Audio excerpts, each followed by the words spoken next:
O que é um microempreendedor individual MEI? O microempreendedor individual MEI é um empreendedor que tem como um pequeno negócio e conduz sua empresa sozinho. A atividade determina que o profissional tenha um rendimento fixo anual para se manter dentro da modalidade. O registro de MEI foi criado pelo governo federal para enquadrar profissionais que existem suas atividades profissionais na informalidade com a criação da modalidade, uma série de profissionais puderam se formalizar e ter acesso a inúmeros benefícios como aposentadoria, licença maternidade, financiamentos, etc. Quais os documentos e etapas necessárias para se formalizar como um MEI? Primeiro passo: atender às condições para se tornar um MEI. Não ter participação em outra empresa como sócio ou titular, faturar até R$ 81.000 por ano e exercer as atividades permitidas. É possível registrar uma ocupação principal e até 15 secundárias. Segundo passo: criar uma conta no gov.br, no portal do empreendedor e no serviço de formalização do MEI. Clique em Quero Ser, em seguida selecione formalize ou no gov.br.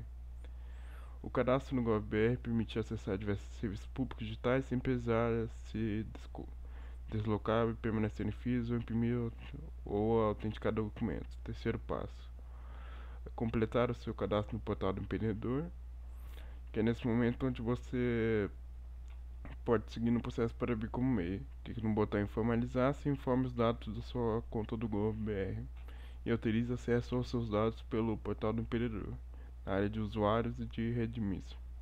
Preencha o número recebido da sua declaração de imposto de renda ou do título de eleitor e o número do seu telefone celular. Você receberá um código SMS para confirmar a autenticação.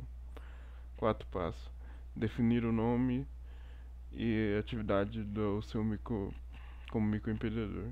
Informe o nome da sua empresa e selecione as atividades que irá realizar. Também deverá ser informado onde irá atuar, casa ou endereço comercial, como ambulante ou porta a porta, ou por vias digitais, como, por exemplo, esse passo para fazer um MEI é simples, mas lembre-se de colocar informações mais fiéis possíveis de sua atuação, evitando problemas futuros. Bem, o quinto passo é definir o endereço, informando o CEP residencial e o CEP do local que irá funcionar sua empresa. O sexto passo seria emitir o certificado de condição de microempreendedor individual, ou COMEI. E o último passo para a BioMEI é a emissão do certificado. Após ler atentamente, o empreendedor deverá selecionar todas as declarações obrigatórias para o mês. Será emitido o certificado de condição de microempreendedor individual COMEI, que comprovará a inscrição como MEI. Quais as vantagens de se formalizar como microempreendedor individual? CNPJ dispensa de alvará e licença para suas atividades. Poderá vender para o governo, terá acesso a produtos e serviços bancários como crédito, baixo custo mensal de tributos, INSS, ISS e ICMS. Em valores fixos, vai poder emitir nota fiscal, direitos e benefícios previdenciários, aposentadoria por idade, aposentadoria por invalidez, auxílio-doença, salário maternidade, pensão por morte para a família. A outra parte, que também é boa, é que não há surpresas na hora de pagar o imposto. O imposto devido, no caso. DAS. Você paga o mesmo valor todos os meses, uma vez que por ano o valor é atualizado, quando o salário mínimo for alterado. Quais as limitações de um microempreendedor individual? Atualmente, o limite anual de faturamento para ser enquadrado como microempreendedor individual é de 81 mil, o que corresponde a uma média de 6,75 mil por mês. Caso esse valor seja excedido, é obrigatório solicitar o desenquadramento e passar a atuar como microempresa ou empresa de pequeno porte. O que é uma sociedade limitada ITDA e uma sociedade limitada unipessoal SLU? A LTDA, Sociedade de Responsabilidade Limitada, é um tipo de formato jurídico onde existe a possibilidade do empreendedor ter sócios para investir no capital social da empresa. Isto é preciso de pelo menos 2 pessoas físicas para constituir esta pessoa jurídica. Neste caso, a participação de cada sócio na sociedade é definida conforme a contribuição feita por eles, bens materiais, dinheiro, imóveis, para a integralização do capital social. Esse tipo de formato protege o patrimônio dos sócios em caso de falência ou fechamento da empresa. Assim, a responsabilidade da empresa é limitada ao valor de seu capital. Popularmente conhecida como sociedade unipessoal, este é um tipo de empresa no qual não há necessidade de sócio para abertura. Ainda que tenha a palavra sociedade na sua composição, a SLU é formada por apenas uma pessoa, o próprio empreendedor. Além disso, o patrimônio pessoal fica separado do patrimônio da empresa. Assim, caso haja algum problema financeiro relevante ou mesmo falência, os bens do empreendedor não podem ser utilizados para quitação das dívidas. Na sociedade limitada unipessoal, não é exigido valor mínimo de capital social, ou seja, esse formato traz a facilidade de ter um valor de abertura acessível, desobrigando o empreendedor a integralizar valores altos no momento inicial da empresa. Quais os documentos e etapas necessárias para se abrir uma limitada ITDA e uma sociedade limitada unipessoal, SLU? Passos para abrir uma sociedade limitada.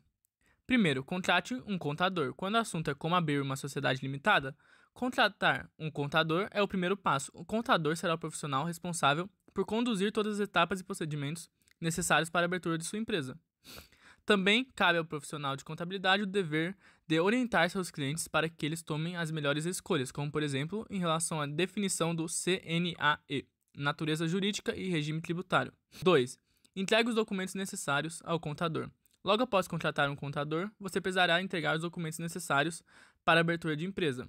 São eles: RG e CPF dos sócios, comprovante de residência dos sócios, inscrição imobiliária ou carnê IPTU do ponto comercial, contrato social ou requerimento de empresário individual em 3 vias e FCN, ficha de cadastro nacional, modelo 1 e 2 em uma via. Com esses documentos em mãos, o contador poderá dar andamento aos trâmites para abertura e registro da sua empresa. Passo 3. Defina o regime tributário e o CNAE. Quando falamos das etapas para abrir uma sociedade limitada, não podemos esquecer da definição do CNAE e também do regime tributário. Temos 3 opções: simples nacional, lucro presumido e lucro real. Já o CNAE, Classificação Nacional de Atividades Econômicas, é um código com 7 dígitos numéricos utilizado para determinar quais são as atividades que são desenvolvidas por cada empresa. O CNAE fica vinculado ao CNPJ e, portanto, precisa ser definido durante a abertura da empresa. De acordo com a legislação em vigor, uma sociedade limitada pode desenvolver até 100 atividades, desde que determine qual é a sua atividade principal. Passo 4. Registro do contrato social. Após reunir toda a documentação necessária, o contador iniciará o registro da empresa perante os diferentes órgãos e instituições públicas. Nessa etapa do processo, o primeiro passo para abrir uma sociedade limitada consiste em proceder com o seu registro na junta comercial. A junta comercial é o órgão responsável por registrar os contratos sociais e pedidos de abertura, alteração e encerramento de empresas. Quando uma empresa é registrada na junta, a mesma recebe um NIRE, número de identificação no registro de empresas, e, portanto, a partir deste momento, pode ir em busca de outros documentos importantes, como o CNPJ. Quinto passo: emissão do CNPJ.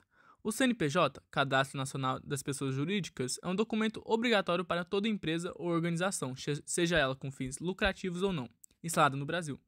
O documento em questão é emitido pela Receita Federal e composto por 14 dígitos numéricos.